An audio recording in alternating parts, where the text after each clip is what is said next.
What's good? It's your boy 2K here. Shout out to the movement and everybody who's moving with us. Also, I want to let everybody know, all you new subscribers out there and cats that have been supporting the Prodigy and the movement, go ahead and click that bell right next to the subscribe button on my homepage. For some reason, there's cats that's not getting notifications whenever I drop videos. This will effectively turn notifications on. That way, you will get prompted whenever I drop a new video. Word up. Yo, this shit right here. Gennady Golovkin and Abel Sanchez have effectively shitted all over Canelo and Golden Boy. I mean, both of these motherfuckers took laxatives. You know, magnesium citrate. For you dumb motherfuckers out there, that's like saline solution that you drink and shit, and they make you shit for like 5 to 6 hours, you know what I mean? But anyway, they took that shit when they fucking did this Jordan brand commercial and shit it all over Canelo and Golden Boy, man. Look, you know what? Fuck it. Here it is. Superhuman power requires a special ingredient.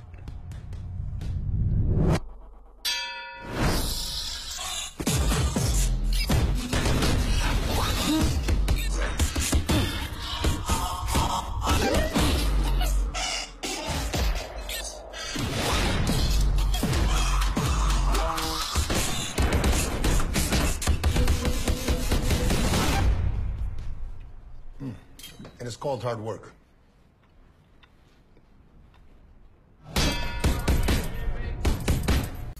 Bruh? Yo, my nigga said superpowers involve a special ingredient. Soon as he said that, they zoom in on the motherfucking clenbuterol state. Yo, come on, man. This fucking commercial has so much shade, dog. No light got in.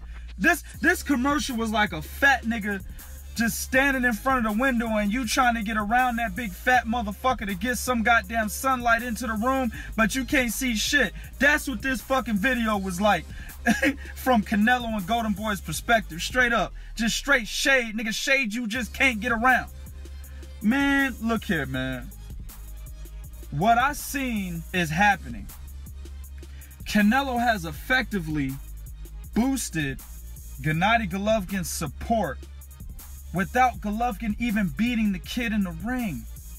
Y'all don't see this shit? Let me paint a picture for you. Golovkin had a lot of motherfucking support, right? I mean, he had a lot of people pushing him. Cats was like, yo, what has he done? Who has he fought? I mean, you had motherfuckers saying Golovkin was the greatest middleweight of all time, better than Carlos Monzon, better than Sugar Ray Robinson, better than Marvin Hagler, right? He was the greatest middleweight of all time. But then things started to dwindle a little bit, right? Specifically when he fought Dominic Wade.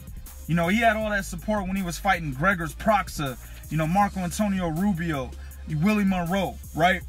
Gabe Rosado. But when he fought Dominic Wade, and when he really looked bad against Kell Brook, a welterweight brought up to middleweight, right? Well, his popularity started to dwindle a little bit. You know, cats got a little tired of seeing him in the ring with motherfuckers they know he could beat. They wanted to see him fight somebody that would actually give him a challenge, right? And then when he looked bad against Kell Brook, it made it a little worse because, like I said, Kell Brook is a fucking natural welterweight. And he brought him up to 160 and he made him look bad. Even created a small blueprint on how to beat Gennady Golovkin, specifically landing that uppercut on the inside, right?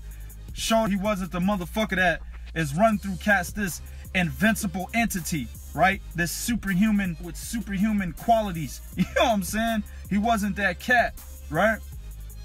Then he fought Daniel Jacobs. And it was a fight that Daniel Jacobs arguably won. Hell, I thought he won, right? I had Jacobs winning the fight by 3 points. So a lot of his support started to fucking dwindle.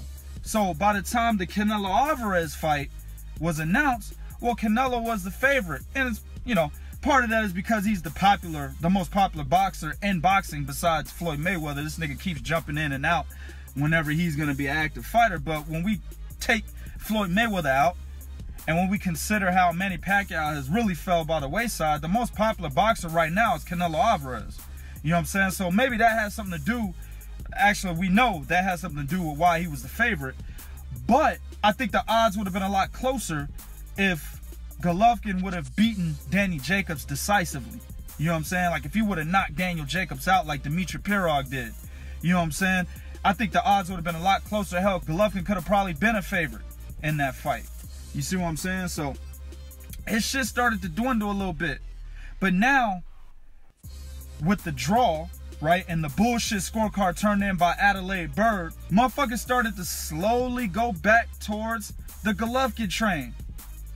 And then we hear that not only did Canelo cheat, right, not only did he fail a drug test, but he withheld information on another test that happened prior to the one that they actually disclosed, right?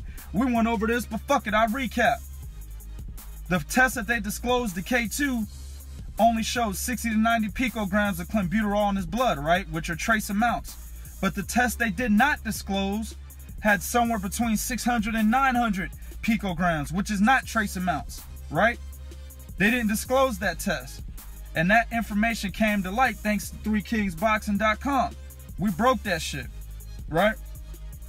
So when that shit came around and we started to see, oh, that's how Canelo actually is able to cut weight, right? And keep his muscle mass. You got a big ass Canelo walking around 190 and shit when he's not in training camp, cutting all the way down to 160, 155, and 154. You know what I'm saying? How was he doing that? Well, now we know. Well, since this information became public, cats started going right back on the Golovkin train. And cats that I fuck with that didn't like Gennady Golovkin have now become Gennady Golovkin supporters and wanting to beat Canelo because he fucking cheated. You know what I'm saying? This is real talk. So Canelo has effectively boosted Gennady Golovkin's fan base without him even beating him. Man, this is bad for Canelo, man. And then you got the rumors about him leaving Golden Boy possibly. This shit is bad for Canelo, man. I don't know if the motherfucker can recover. I don't know if he can recover. You know, he'll always have a loyal Mexican fan base. I remember when, you know, I was sharing articles that we had written on Canelo on 3kingsboxing.com. And this is before he actually pulled out of the fight. Motherfuckers was like, I don't give a fuck. I'm still gonna fucking support him, Holmes. I don't give a fuck, eh? You know what I'm saying? They were still saying that shit. A lot of the loyal Mexican fans were saying they didn't give a fuck that he got caught cheating. They didn't care. They were still gonna support him, right? So he's still gonna have that particular fan base behind him no matter what. But there are a lot of them that don't want to fuck with Canelo no more. How does he recover? How does Golovkin dropping shit like this make it better? Yo, I can't stand Abel Sanchez. I strongly dislike Abel Sanchez. And it's mainly stemming from his recent comments about black fighters. You know what I'm saying? I don't like the guy at all. You know, I will not waste my time trying to interview a fucking Abel Sanchez. I'm not interested. Fuck if he's not interested. I'm not interested. Right? But in this particular commercial, he did exactly what he was supposed to do. You know what I'm saying? And he played it well. He played it well. How did they recover? Something to think about. I just wanted to drop that shit on y'all, man. YouTube, do what you do in the comment section. Let me know what you think about this shit. Man, oh man, oh man. Let me say this though. Let me say this because this could also backfire. If Gennady Golovkin, with this type of video commercial that he's dropping, if he doesn't knock out Canelo Alvarez or at least beat him decisively when their fight comes in September, because it's coming in September. If he don't knock him out or beat him decisively, well then people will start to dwindle off of the Golovkin train just like they did earlier. You know what I'm saying? Before the fucking Kell Brook fight and definitely after the Kell Brook fight, right? Definitely after the Daniel Jacobs fight. They will start to leave the Golovkin train again. People need Golovkin to really put a hurting on Canelo Alvarez. You see what I'm saying? So all this shit talking and this type of video they drop and this type of fucking commercial they put out, he's gonna have to back up his talk. He can't be a Nathaniel Gallimore in this motherfucker. Word up. This is real talk for real fans. One.